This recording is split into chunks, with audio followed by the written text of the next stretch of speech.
Welcome back to Alaskan Ballistics. This is Chuck. Welcome to episode 2 of 10mm versus 357 Magnum. Now these are the same firearms and barrels and everything I had in the first video, except a lot of you said that this one needed to get reworked by Ruger, and I made a video of that. They Cerakoted the GP100 in Ruger Wrangler bronze, which looks awesome, and they fixed the cylinder gap in the barrel and all that kind of jazz for me. So today, this is episode 2, Bear Protection ammo still, and we are looking at the rounds from Buffalo Bore. This was suggested to me in the comments the last video, so we are looking at them now. Now right away, I do want to say there's a significant difference in bullet weight, and that's just comparing the calibers.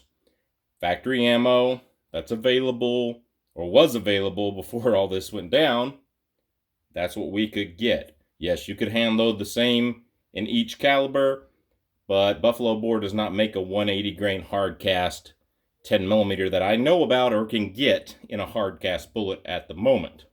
As you can see on the box, it says that the 357 Magnum is supposed to be getting 1,400 feet per second, and the 10mm is supposed to be getting 1,200 feet per second.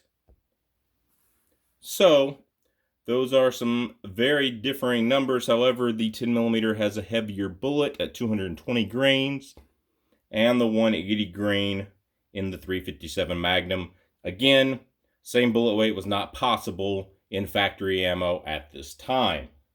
So first we're going to do a chronograph test, and then we're going to do a penetration test. Same penetration test as last time with the dinner plates and water jugs. Give it something hard to hit.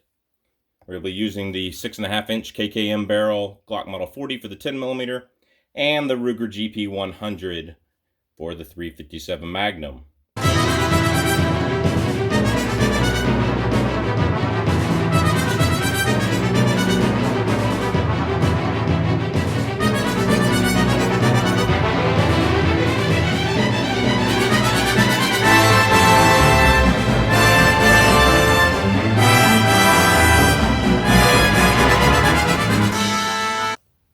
Here we go, 357 Magnum versus 10mm chronograph. Here we go, right over the chronograph, let's see what we get. 1560, 1588, 1539, 1561,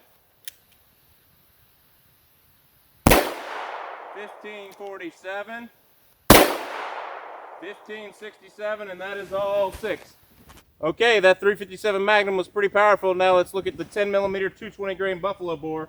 I know a lot of people are going to say 40 grains difference, but 10mm and the 357 Magnum are about the same kinetic energy. Let's see if that's true. Here we go.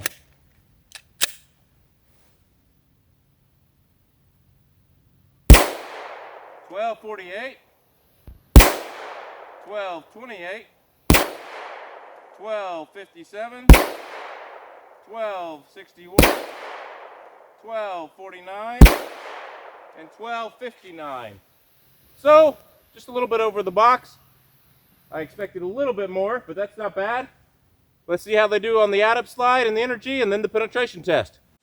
So here is our add-up slide. The 357 Magnum, unlike the last comparison, really nailed it. With over 200 foot-pounds of energy more.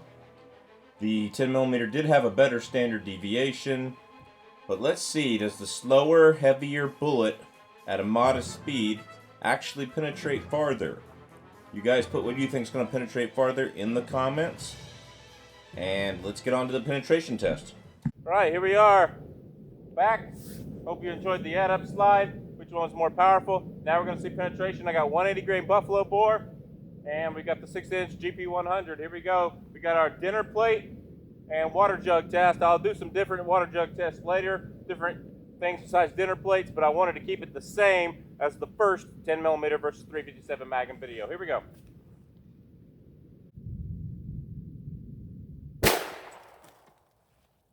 Right down the middle. Let's see what we got.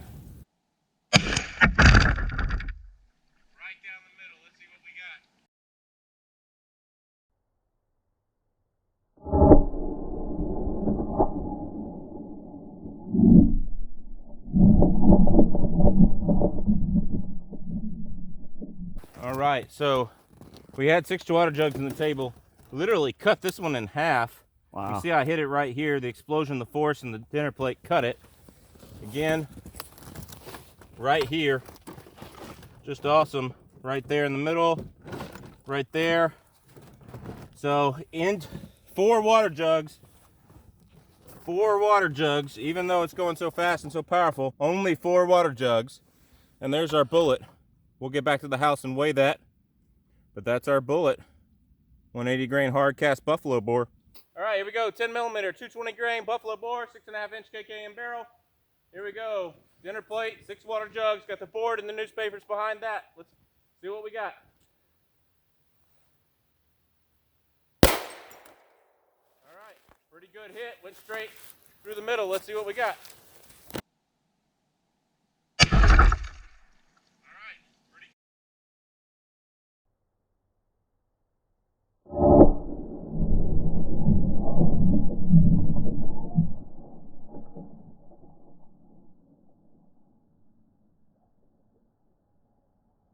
See, dinner plate shattered everywhere. Yeah, that water jug's still bubbling. Yeah. And we had one blow off the table. So it got into the 5th water jug.